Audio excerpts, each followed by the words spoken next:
Breaking news చూస్తున్నాం. కంచగచ్చిబౌలి భూముల వ్యవహారంలో కీలక పరిణామం చోటు చేసుకుంది. అవి అటవీ భూములు కావని, అక్కడ ఎలాంటి జంతువులు లేవని పేర్కొన్న ముఖ్యమంత్రి రేవంత్ రెడ్డి ప్రభుత్వానికి వ్యతిరేకంగా కేంద్ర సాధికార కమిటీ సంచలన సిఫార్సు చేసింది.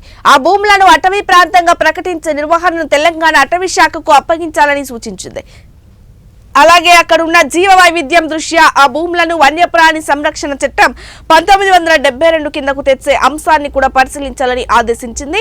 కాగా ఈ భూములపై వివాదం నెలకొనడంతో హెచ్సియు విద్యార్థులు ఆందోళనకు దిగారు. వారి ఆందోళనతో కేంద్ర సాధికార కమిటీ దర్యాప్తు చేపట్టింది. కాగా విషయంపై గత నెలలోనే సుప్రీంకోర్టుకు మధ్యంతర నివేదిక ఇచ్చిన సిఈసి తాజాగా తుది నివేదికకు అందజేసింది. ఈ సందర్భంగా పలు కీలక సిఫార్సులను కమిటీ సూచించింది. వేటిని అటవీ భూములుగా గుర్తించాలో నిపుణుల కమిటీ కొన్ని వైవిధ్యాన్ని దృష్టిలో పెట్టుకోవాలని కోరింది.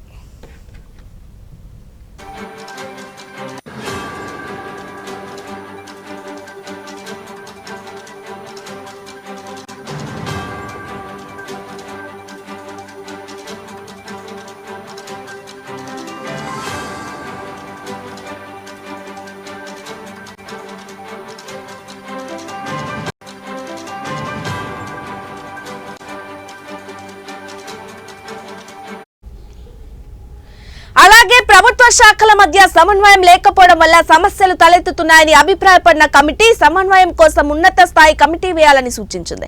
ఆ కమిటీలో పీసీసీఎఫ్, సీసీఎల్ఏ, న్యాయ నిపుణులు, పర్యావరణవేత్తలు ఉండేలా చూడాలని కోరింది. ఇక అక్కడ వందలాది వృక్షాలను ప్రభుత్వం తొలగించిందని, దాన్ని నిర్ధారించేందుకు అయిన 14.52 లక్షల రూపాయల ఖర్చును రాష్ట్ర ప్రభుత్వం భరించాలని, ఆ మొత్తాన్ని ఫారెస్ట్ సర్వే ఆఫ్ ఇండియాకు వెంటనే చెల్లించాలని ఆదేశించింది. ఇంకా తన నివేదికలో కంచగచ్చిబౌలి భూమిలో సహజ సిద్ధమైన చెట్లతో పాటు అనేక రకాల చెట్లు, పచ్చదనం ఉన్నాయని పేర్కొంది. అక్కడ జింకలు, నెమళ్లు, సరీసృపాలు స్వేచ్ఛగా సంచరిస్తున్నాయని, అలాంటి ప్రదేశాన్ని కాపాడాలని కోరింది. అక్కడ వందల రకాల వృక్ష జాతులతో పాటు 4 కుంటలు ఉన్నాయని తెలిపింది. ఇక ఆ ప్రాంతంలో ప్రభుత్వం కొట్టేసిన చెట్ల స్థానంలో మళ్లీ మొక్కలు నాటి దట్టమైన పచ్చదనం పెంపొందించేలా చేయాలని, అది కూడా వచ్చే వర్షాకాలంలోపే ఆ పని చేపట్టాలని కమిటీ సూచించింది.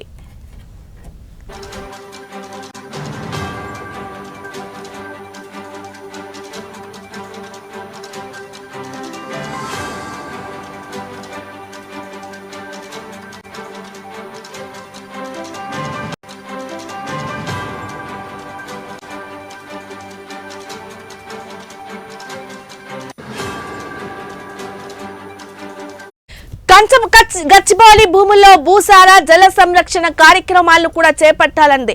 అక్కడి జల వనరులన్నింటినీ వెబ్లాండ్స్ సంరక్షణ నిర్వహణ నిబంధనలు 2017 ప్రకారం సంరక్షించాలని కోరింది.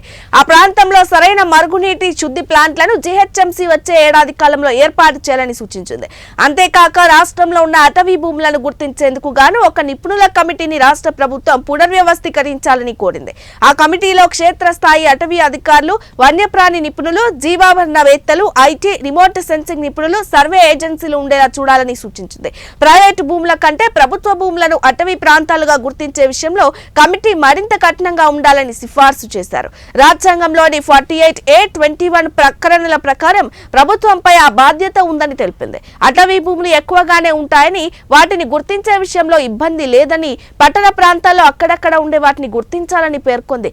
డీమ్డ్ ఫారెస్ట్ గా ఏ భూమిని గుర్తించాలన్న విషయంపై నిపుణుల కమిటీ ఈ తేడాను దృష్టిలో పెట్టుకోవాలని తెలిపింది. అలాగే సుప్రీంకోర్టు ఆదేశాలను కూడా నెరవేర్చేలా ఈ కమిటీ పర్యవేక్షించాలని ఆదేశించింది. కాగా ఈ సిఫార్సులు రాష్ట్ర ప్రభుత్వానికి మింగుడు పడని అంశమని ప్రతిపక్షాలంటున్నాయి. దీనిపై ప్రభుత్వం ఎలా స్పందిస్తుందో వేచి చూడాలి.